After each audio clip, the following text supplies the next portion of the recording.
NFO new fund offer, இதுதான் சுருக்கமாக NFO அப்படின்னு சொல்கிறோம். புதிய நிதி சலுகை. அதாவது ஒவ்வொரு ஏஎம்சியும் ஃபஸ்ட்டு ஒரு மியூச்சுவல் ஃபண்ட் பிளானை லான்ச் பண்ணும்போது பீப்புளுக்கு ஆஃபர் பண்ணுவாங்க. அதாவது ஷேர்ஸ் வாங்கும்போது IPO அப்படின்னு சொல்கிறோம். அதே மாதிரி தான் மியூச்சுவல் ஃபண்டில் நம்ம NFO அப்படின்னு சொல்கிறோம்.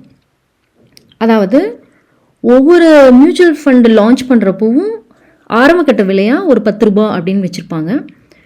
ஸோ இதோட டைம் பீரியட் அப்படின்னு பார்த்தா 15 டேஸ்லேருந்து 30 டேஸ் அதுக்குள்ளே இருக்கும். இது வந்து புதிய திட்டங்களை கொண்டு வர்றதுனால ஒரு ஸ்பெஷல் இருக்கும் அதில். ஸோ இதில் வந்து ஒரு 3 டைப்ஸ் இருக்குது. ஒன்று வந்து ஓப்பன் எண்டட் திட்டம் அப்படின்னு சொல்கிறோம், இன்னொன்று க்ளோஸ் எண்டடு, இன்னொன்று இன்டர்வல் ஃபண்ட்ஸ்.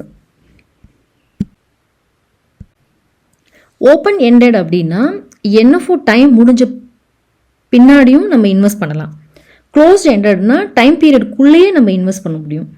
அதாவது இன்டர்வல் ஃபண்ட்ஸ் திட்டம் அப்படின்னு சொன்னால் குறிப்பிட்ட கால இடைவெளியில் மட்டுமே இன்வெஸ்ட்டும் பண்ண முடியும், அதை சேல் பண்ணவும் முடியும்.